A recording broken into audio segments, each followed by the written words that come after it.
In this video, I'm going to show you how to shift your rows in your table up or down in Canva.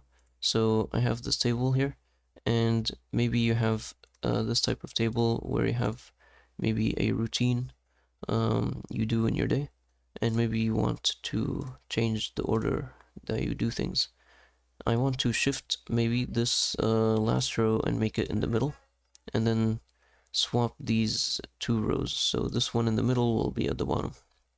So to do that, just click on any cell that spans this final row or whatever row you want to shift, and then right click. You can also select the whole row if you want to be very sure of what you're doing, but I'm gonna just select this cell.